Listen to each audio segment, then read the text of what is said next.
இன்னைக்கு நம்ம பார்க்க போகிற story monkeys and the bell. மணி அடித்த குரங்குகள். ஒரு காட்டு பகுதி இருந்துச்சான். அதுக்கு பக்கத்தில் இருக்கிற ஒரு கிராமத்தில் ஒரு திருடன் இருந்தானா. அந்த திருடன் எதை பார்த்தாலும் திருடிட்டு போய் காட்டுக்கு அடுத்து இருக்கிற ஒரு ஊரில் விற்று வாழ்க்கை நடத்திட்டு இருந்தான். ஒரு நாள் அவன் கோயில் பக்கம் போனான். அப்போ மணி அடிக்கிற சத்தம் கேட்டுச்சு. அவனுக்கு உடனே கோயிலுக்கு போய் அந்த திருடன் அங்கே ஒரு பெரிய மணி தொங்க விட்டு இருக்கிறத பார்த்தான். அடடா, இந்த மணியை திருடி விற்றா ஒரு வாரம் நாம் திருட போக வேணாம்னு நினைச்ச அந்த திருடன் அந்த மணியை திருடிட்டு காட்டு வழியாக அடுத்த ஊருக்கு நடந்து போக ஆரம்பித்தான். அவன் நடக்க நடக்க அந்த மணி டிங் டாங் சத்தம் கொடுக்க ஆரம்பிச்சிருச்சு. அந்த மணியோட சத்தம் காட்டுக்குள்ளே ஒரு தூங்கிக்கிட்டு இருந்த ஒரு புலியோட தூக்கத்தை கெடுத்துருச்சு. யார் மணி அடித்து தன்னை எழுப்பி விட்டான்னு ரொம்ப கோபத்தோடு பார்த்துச்சு அந்த புலி. புலி பார்த்ததும் அந்த திருடன் ரொம்ப பயந்து போனான். அந்த புலி அவனை ஒரு அடி அடிச்சது. உடனே அந்த திருடனுக்கு ஒரே ரத்தமாக வந்துச்சு. இந்த மணியை தூக்கிட்டு இந்த புலிகிட்ட இருந்து தப்பிக்க முடியாது. அந்த மணியை அங்கேயே போட்டுட்டு வேகமாக ஓட ஆரம்பிச்சிட்டான் திருடன். அந்த புலியும் அவனை துரத்திக்கிட்டே போக ஆரம்பிச்சது. அப்போதான் ஒரு குரங்கு கூட்டம் அந்த பக்கமாக வந்தாங்க.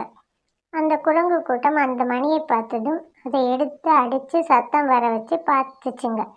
அந்த மணி எழுப்பின டிங்டாங் சத்தம் கேட்டதும் அந்த குரங்குகளுக்கு ரொம்ப பிடிச்சி போச்சு.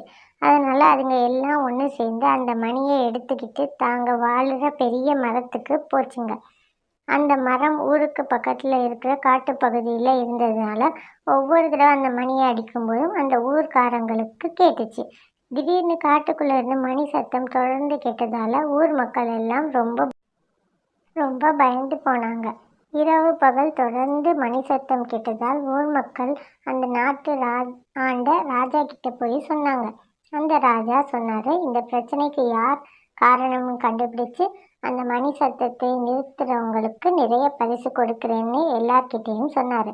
இதை கேட்டு ஒரு பாட்டி தைரியத்தோட காட்டுக்குள்ளே போனாங்க. அங்கே குரங்குகள் மணியை வச்சு விளையாடிக்கிட்டு இருந்ததை பார்த்தாங்க.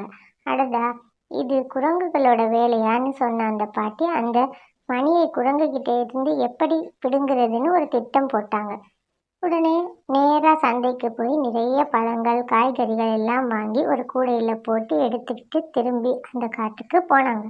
காட்டுக்கு போன அந்த பாட்டி குரங்குகளுக்கு தெரிகிற மாதிரி அந்த கூடையை வச்சுட்டு தூங்குற மாதிரி நடிக்க ஆரம்பித்தாங்க. அந்த கூடையை பார்த்த குரங்குகள் மெதுவாக மரத்துலேருந்து ஒவ்வொன்றா இறங்கி வந்து பார்த்துச்சுங்க. மெதுவாக ஒவ்வொரு குரங்காக அந்த கூடையில் இருந்த பழங்களையும் காய்களையும் எடுத்து திங்க ஆரம்பித்தாங்க. அப்போ மணியை வச்சுட்டு இருந்த குரங்கு மெதுவாக கீழே இறங்கி வந்துடுச்சு. கீழே வந்த அந்த குரங்கு மணியை கீழே போட்டுட்டு ஒரு பழத்தை எடுத்து திங்க ஆரம்பிச்சிச்சு. இதெல்லாம் ஒரு ஓரக்கண்ணால் பார்த்துக்கிட்டு இருந்த அந்த பாட்டி டக்குன்னு அந்த மணியை எடுத்துக்கிட்டாங்க. மணியை எடுத்த பாட்டி நேராக அரசுக்கிட்ட போய் நடந்ததெல்லாம் சொன்னாங்க. தைரியத்தோடவும் புத்திசாலித்தனத்தோடவும் மணியை எடுத்துட்டு வந்து பிரச்சனையை தீர்த்த அந்த பாட்டிக்கு நிறைய பரிசு கொடுத்தாரு அந்த ராஜா. நாம் எப்போவும் வாழ்க்கையில் புத்திசாலித்தனத்தோடு நடந்துக்கிட்டால் ரொம்ப நல்லா இருப்போங்கிறது இந்த கதை மூலம் நம்ம தெரிஞ்சுக்கலாம்.